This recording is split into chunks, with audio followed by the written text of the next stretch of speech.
Malade dentunu na akam. Biya tanya biya naga Rabbinu akon. Biya salama Rabbinu akon. Oromo to ko oromo waljala to Rabbinu akon. Oromo walfe to Rabbinu akon.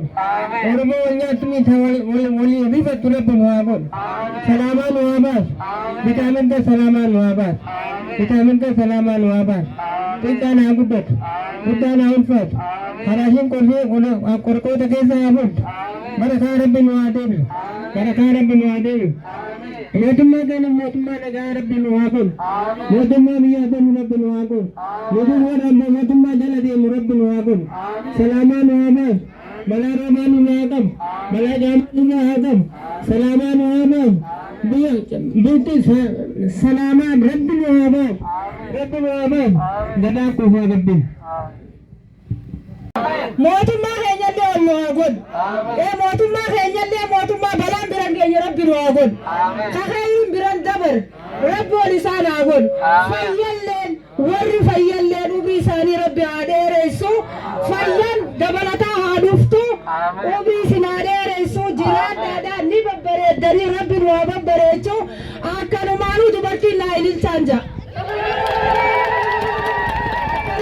Subhana rabbik. Daa'ima hanqina akkam finne suuroo qalloo goota. Kana kuduraatti tidaata. Kanaafuu yoo kana nyaatifte hanqinni ittiin dhufu.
Abubi Obbo Jaabir kabajamtuu ogeeyyotii fayyaa keellaa fayyaa buufata fayyaa irraa asitti sagantaa kana fakkeessu qopheessitan kabajamtoota dagafaa keenya kan hawaasaaf halkanii guyyaa hojii fayyaa paakeejii eksteenshinii fayyaa irratti hojii bal'aa hojjettan jennee yaadna kabajaatu isiniif mala. kabajamtoota hawaasa zoonii bahaa magaalaa bahaa manguddoo teenya haawwan keenya barattoota keenya baga guyyaa fayyaa hawaasaatii fi sirna nyaataatiin isiniin ga'een ja'a hogguta kaamilee fi kannaame. Guyyaan fayyaa hawaasaa fi sirna nyaataa keessattuu sirna nyaataatiin wal qabatee faaruu keessatti illee ummaan teenya du'aalee keessatti illee waan gaggaarii sadarkaa hawaasatti jiru waan ittiin hojjechaa jirtan waan sirna nyaataatiin wal qabatu bal'aa isinii kaasanii jiran jechuudha. Sirni nyaataa ilma namaatiif baay'ee murteessaa. Keessattuu guyyoota guyyaa kuma tokko irratti waan hojjechuu qabnu kunuunsuu qabnu yoo kunuunsine hegeree daa'ima keenyaa haadha teenyaa murteessinee jira jechuu ni dandeenya. Guyyaa kuma tokko jechuun gaafa haati ulfooyte irraa kaasee hanga daa'imni waggaa meeqa ga'uuti? Waggaa meeqa ga'uuti? Waggaa 2 ga'uuti jechuudha. Isa kana erga hubanne hojiitti jijjiiraa jirraayi. Isa kanaatu isinii gaafii ta'uu danda'u qaba jechuudha. Wanni amma fuula kana dura agarru kuni qe'ee teenyatti oomishuu hin danda'amu? Oomishaa jirtan mi? Hanga oli goonuus ni beeyna. Midhaan nyaataa harka 3 midhaan waqtii harka 1 yoo oli ne maal ta'a? Nyaata madaalamaa mi? Gaman Obbo Yusuf Daani'el akkasumas Obbo Abdii kabajamtoota aanaa keenyaa fi akkasumas kabajamtoota dagafaa aanaa keenyaa kabajamtoota uummata aanaa naannoo bahaa fi kilaastara bahaa haadha siinqee abbootii gadaa abbootii amantaa barattoota barsiisota iddoo kanatti argaman keessanuu guyyaa fayyaa uummataatiif hojiin kun asitti hojjetamu walitti qabamnee carraa kana isinii wajjin qooddachuu keenyaaf baay'ee gammachuu guddaan natti dhagama. Baga geessan baga guyyaa kanaan isiniin geenye jechuu barbaada. Guyyaan fayyaa jechuun waa hundaa oli. Fayyaa yoo jiraate namni gaafa walitti dhufu nagaa fayyaadha wanni dura wal gaafatamu jechuudha. Nageenyi yoo jiraate fayyaa yoo jiraate waa hundaa dalaguu hin danda'amu. Waan dursa irratti hojjechuu qabnu keessaa isa tokko isa kana ammoo aadeeffattanii fuula dura itti fufa jennee abdii qabna. Hundaa ol kilaastarri bahaa magaalaan bahaa ummanni naannoo kanaatis sirna kanaaf qopheessuu keessaniif hamilee fi kennaaf eeguu takka. Waan irratti hojjetamuun barbaachisu keessaa inni hangafni fayyaadha jechuudha. Fayyaa yoo jiraate waa hundinuu fayyaan kun fayyaa guutuu fi irruudha qaba. Fayyaa guutuu jechuun kan as jalatti wanni tarreeffame kun hundi nyaatamaa namni ittiin guddate ta'uu isaa beekuun barbaachisaadha. Ji'a jaha haadha haduuti waan itti nyaatu san waan inni nyaatu san ani haa nyaadhuti jette harmeen isaa waan inni nyaatu san ani haa nyaadhuti jette harmeen isaa. Ji'a jageenyaan kumaan kokorteetiin itti urgaa'e marqaa lallaafaanii itti urgaa'e marqaa lallaafaanii. Amma harmeen isaa yeroo tokko marqaa isaa yeroo takka harma isaa hanga waggaa lamaa itti fufu isaa nu hubachiisanii kunoo harmeen isaa nu hubachiisanii kunoo harmeen isaa.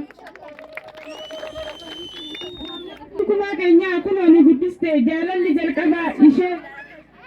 jalqabaa shilga ishee kennitee qaroomina sammuu itti guddisite mana barnootatti sadarkaa qabsiifte.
Egaa sagantaa ECBN UNICEFin deeggaramu jalatti guyyaa fayyaa fi sirna nyaataa hawaasaa guyyaa har'aan tanaagaa bakka kubbiitti kabajnee kan dhufne ta'uu isaati.